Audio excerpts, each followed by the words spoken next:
샬롬. 오늘은 5월 25일 월요일 아침입니다. 오늘도 우리를 하나님 아버지의 특별한 소유로 삼아주심을 인하여 감사 영광을 올려드립니다.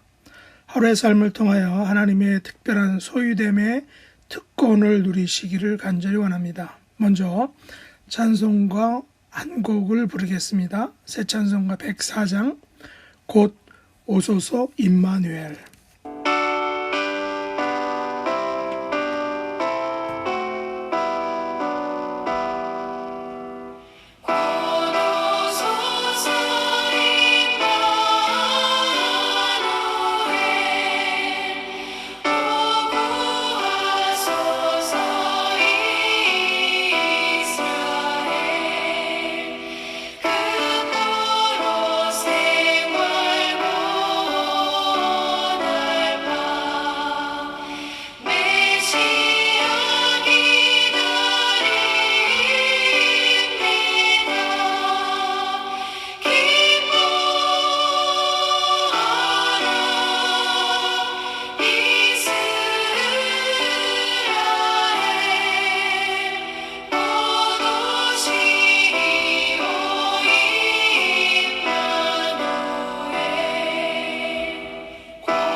합심 기도 제목은 오늘도 아버지께서 삶 속에서 임마누엘의 축복과 기쁨을 누리게 해달라고, 두 번째는 우리 공동체 지체들을 영육간에 강건케 해달라고, 특별히 오늘은 박봉수 목사님 가정을 위하여 기도하겠습니다.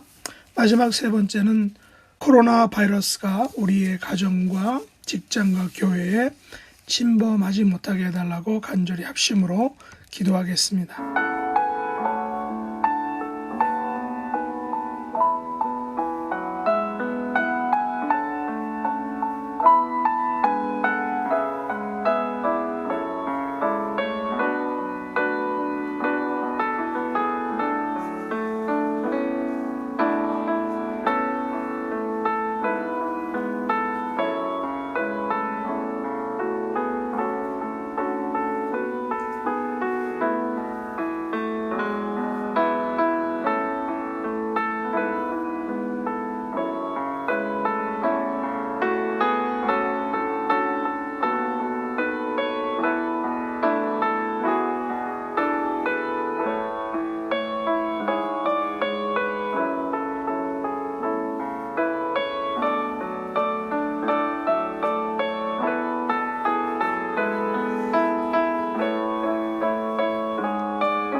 오늘 함께 묵상할 말씀은 마태복음 1장 18절로 25절입니다. 18절 말씀, 예수 그리스도의 나심은 이러하니라.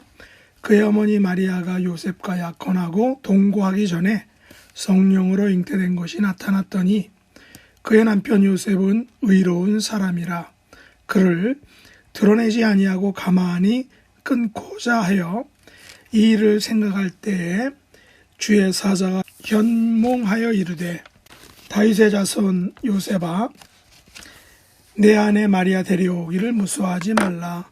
그에게 잉태된 자는 성령으로 된 것이라. 아들을 낳으리니 이름을 예수라 하라. 이는 그가 자기 백성을 그들의 죄에서 구원할 자이심이라 하니라. 이 모든 일이 된 것은 주께서 선지자로 하신 말씀을 이루려 하심이라. 이르시되 보라 처녀가 잉태하여 아들을 낳을 것이요 그의 이름은 임마누엘이라 하리라 하셨으니 이를 번역한즉 하나님이 우리와 함께 계시다 함이라. 요셉이 잠에서 깨어 일어나 주의 사자의 분부대로 행하여 그의 아내를 데려왔으나 아들을 낳기까지 동침하지 아니하더니 다음에 이름을 예수라 하니라. 아멘. 오늘 말씀의 제목은 예수는 임마누엘이라는 제목입니다. 신약 성경의 시작인 마태복음 1장 1절은 이렇게 시작합니다. 아브라함과 다윗의 자손 예수 그리스도의 계보라. 다시 말해서 신약 성경의 주제는 예수 그리스도라는 것입니다. 그리고 예수 그리스도의 계보는 구약과 연결된다는 것입니다. 구약의 아브라함과 다윗과 바벨론 포로와 바벨론 포로 이후로 이어진다는 것입니다. 그렇다면 구약은 신약의 예수 그리스도가 오시기 위한 하나의 과정과 단계임을 알 수 있습니다. 신약의 예수 그리스도가 갑자기 하늘에서 뚝 하고 떨어진 분이 아니라 아브라함에게 주신 약속의 자손, 다윗에게 주신 약속의 후손, 그리고 포로 시대와 포로 후 시대에 수많은 선지자들이 예언하고 언급했던 메시아로서 예수 그리스도다라는 것을 보여주고 있다는 것입니다. 예수님의 계보에서 중요한 사실은 예수님께서 분명한 역사적 인물이며 예수님의 조상들이 구약에서부터 예수님 시대까지 계속 이어져 왔다는 사실입니다. 특별히 구약에서 전 시대에 걸쳐 그렇게 많은 언급을 했던 그 약속의 후손이요 메시아요 그리스도께서 신약시대의 육신의 몸으로 이 땅에 오셨음을 증거해 주고 있다는 것입니다. 그리고 오늘 본문은 예수 그리스도가 누구신지를 좀 더 구체적으로 설명합니다. 본문에서 예수 그리스도를 두 가지 이름으로 호칭합니다. 하나는 21절에 예수라는 이름이고 다른 하나는 23절에 임마누엘이라는 이름입니다. 먼저 예수라는 이름은 20절에 보면 주의 천사를 통해 요셉에게 알려진 그런 이름입니다. 이름의 뜻은 그가 자기 백성을 그들의 죄에서 구원할 자다라는 의미입니다. 예수라는 이름은 히브리어로 여수아에서 온 헬라어입니다. 히브리 사상에서 사람의 이름이 중요합니다. 그 이름은 곧 그 사람이기 때문이죠. 그 자체라는 것입니다. 그가 이 세상에 존재하는 이유를 보여주기 때문입니다. 그런 의미에서 옛말에 동물은 가죽을 남기고 사람은 이름을 남긴다는 말은 히브리인의 사상과 유사하다라고 이렇게 볼 수 있습니다. 우리가 부르는 예수란 이름은 예수님께서 자기 백성을 그들의 죄에서 구원할 자로 이 땅에 오셨다는 의미입니다. 예수님은 구주로 이 땅에 오신 것입니다. 예수님은 죄와 죽음으로부터 인간을 구원할 구주로 오신 것입니다. 그리고 그리스도는 헬라어로 기름 부음 받은 자를 의미하는데, 그리스도는 히브리어로 메시아이죠. 그래서 메시아의 의미도 기름 부음을 받은 자란 의미입니다. 그렇다면 그리스도와 메시아는 다 같이 기름 부음 받은 자라는 그런 공통점이 있다는 것입니다.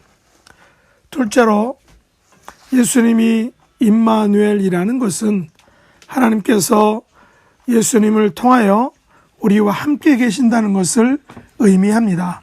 임마누엘은 구약 이사야 선지자가 예언했던 예수님의 칭호입니다. 이사야서 7장 14절에 그러므로 주께서 친히 징조를 너희에게 주실 것이라. 보라, 처녀가 잉태하여 아들을 낳을 것이요 그의 이름은 임마누엘이라 하리라. 예수님의 이름이 임마누엘이라는 호칭으로 불려진다는 것은 이사야 선지자가 예언했지만 사실은 하나님께서 알려주신, 하나님께서 주신 이름이라는 것입니다. 하나님께서는 예수님을 이 땅에 보내주시면서 그 의미를 하나님께서 우리와 함께 계시는 사인이라고 말씀하신 것입니다. 예수님은 하나님께서 인간과 함께 하신다는 언약의 증표, 언약의 사인이라는 것이죠. 하나님의 백성들에게 있어서 가장 중요하고 축복된 사실은 하나님께서 그들과 함께 계신다는 것입니다. 하나님께서는 당신의 백성들과 함께 계신다는 여러 가지 증거들을 성경에서 보여주셨습니다. 모세에게는 호렙산에서 불로 나타나셔서 함께 하심을 나타내 주셨습니다. 출애굽 당시에는 구름기둥과 불기둥으로 하나님의 임재를 나타내 주셨습니다. 이스라엘 역사에서 장막으로 만들어진 성전, 또한 솔로몬이 지은 예루살렘 성전도 하나님께서 함께 하심의 증표였습니다. 그러나 이 모든 증표들은 완전하지는 못하였습니다. 그래서 하나님은 당신이 우리와 함께 하신다는 약속으로 예수님을 보내주신 것입니다. 그리고 예수님은 하늘로 올라가시면서 우리와 함께 하시는 증표로 성령 하나님을 보내주셨습니다. 하나님께서 보내주신 예수님, 또 예수님께서 우리에게 보내주신 성령 하나님은 예전에 장막이나 구름기둥이나 불기둥 혹은 예루살렘 성전처럼 불완전한 것이 아니라 완전한 하나님의 임재의 그런 사인이고 증표입니다. 그러므로 예수님의 그 이름은 우리를 죄에서 구원하실 분이며 구원받은 후에도 우리와 함께 계시는 하나님께서 주신 보증, 쉽게 말해서 보증, 수표다라는 것입니다. 하나님이 우리와 함께 하신다는 보증, 수표, 이것이 예수님의 이름이 가지고 있는 비밀이며 신비입니다. 이 예수님은 첫째, 성령으로 잉태된 분이십니다. 인간과 인간 사이가 아닌 하나님께서 인간을 통해 이 땅에 오신 분이다라는 것이죠. 이것은 우리를 죄에서 구원하실 자격을 가지신 분이다라는 것을 보여줍니다. 아담의 후손 요셉의 피를 통해서는 죄의 문제를 해결할 수 없다는 것입니다. 성령으로 잉태된, 다시 말해서 하나님께서 친히 인간의 몸을 입고 오셔야만 우리의 죄의 문제를 해결할 수 있다라는 것입니다. 그리고 예수님께서는 인간을 구원하시기 위하여 그들과 함께 계셨습니다. 하늘 왕자가 이 땅에 와서 이 땅에 사람이 경험하는 것들을 경험하지 않고 하늘 왕자의 방식으로 살았다면 그는 결코 사람의 문제, 또 죄의 문제를 해결할 수 없었을 것입니다. 그러나 예수님께서는 우리와 함께 계셨습니다.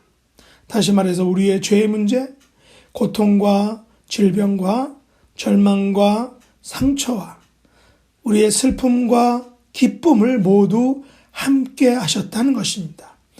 그러기에 예수님은 우리의 이 문제를 해결하실 수 있는 분이다라는 것입니다. 임마누엘로 오신 것은 우리와 100% 같은 입장으로 사셨음을 의미하고 보여집니다. 예수님은 우리가 느끼고 경험했던 모든 것들을 동일하게 똑같이 느끼고 경험하셨다는 것입니다. 다만 인간 아버지를 통하지 않고 성령을 통해 오셨기에 우리와는 달리 죄로부터 자유하신 분이다라는 것입니다. 마지막으로 요셉, 마리아의 남편 요셉, 또 예수님의 아버지 요셉에 대해서 잠시 묵상하기 원합니다. 요셉은 약혼자 마리아가 흠이 있음을 알았습니다. 약혼자의 배가 불러오자 그 사실을 드러내지 않고 가만히 끊고자 했습니다. 그런 의미에서 요셉은 의로운 사람입니다. 요셉은 악랄한 사람이 아닙니다. 잘난치 않은 사람이 아니었습니다. 요셉은 남을 배려할 줄 아는 사람이었다는 것입니다. 사실 약혼자가 임신을 하면 그 약혼자는 돌로 맞아 죽어야 하는 중한 죄인이었습니다. 하지만 주의 사자가 잉태된 자는 성령으로 되었다는 사실을 알려주었고 요셉은 그 사자의 분부대로 행하여 아내를 데려왔다는 것입니다. 여러분이라면 사자의 분부를 그대로 잘 따르셨을까요? 하지만 요셉은 그대로 따랐다는 것입니다. 그리고 출산할 때까지 동침하지 않으므로 예수님의 명예 또한 요셉은 아버지로서 또한 남편으로서 지켜주었다라는 사실입니다. 오늘 말씀을 우리의 삶 속에 적용하겠습니다. 오늘날 예수님의 이름을 우리는 쉽게 부릅니다. 그러나 예수의 이름 속에는 얼마나 큰 엄청난 비밀과 특권과 능력이 있다는 사실을 우리는 기억해야 합니다. 우리는 이런 찬양을 부릅니다. 능력의 이름 예수, 권능의 이름 예수, 모든 강력을 파하는 예수, 생명 되신 예수, 치유의 이름 예수, 용서의 이름 예수, 자유 주시는 그 이름 예수, 생명 되신 예수, 거룩한 이름 예수, 빛을 주시는 예수, 모든 이름 위에 뛰어난 예수, 생명 되신 예수. 이같이 엄청난 분이신 예수님께서 우리와 함께 계시다는 사실로 인하여 우리는 오늘도 그리고 내일도 살아갈 힘과 용기와 소망이 우리 가운데 있는 것입니다. 기도하겠습니다. 하나님 아버지, 우리를 죄에서 구원하시기 위하여 예수님을 이 땅에 보내주심을 감사합니다. 예수님께서 오심으로 하나님께서 우리와 함께 계시다는 확실한 증거를 보여주심을 감사합니다. 우리의 평생에 능력의 이름 예수, 권능의 이름 예수, 모든 강력을 파하는 예수, 치유의 이름 예수, 용서의 이름 예수, 자유 주시는 그 이름 예수, 거룩한 이름 예수, 빛을 주시는 예수, 모든 이름 위에 뛰어난 예수, 생명 되신 그 예수님만을 의지함으로 승리하는 복된 생애가 될 수 있도록 축복해 주시옵소서. 예수님의 이름으로 간절히 기도드리옵나이다. 아멘. 하늘에 계신 우리 아버지여, 이름이 거룩히 여김을 받으시오며 나라에 임하옵시며 뜻이 하늘에서 이룬 것 같이 땅에서도 이루어지이다. 오늘날 우리에게 일용할 양식을 주옵시고 우리가 우리에게 죄 지은 자를 사하여 준 것 같이 우리 죄를 사하여 주옵시고 우리를 시험에 들게 하지 마옵시고 다만 악에서 구하옵소서. 대개 나라와 권세와 영광이 아버지께 영원히 싸움나이다. 아멘.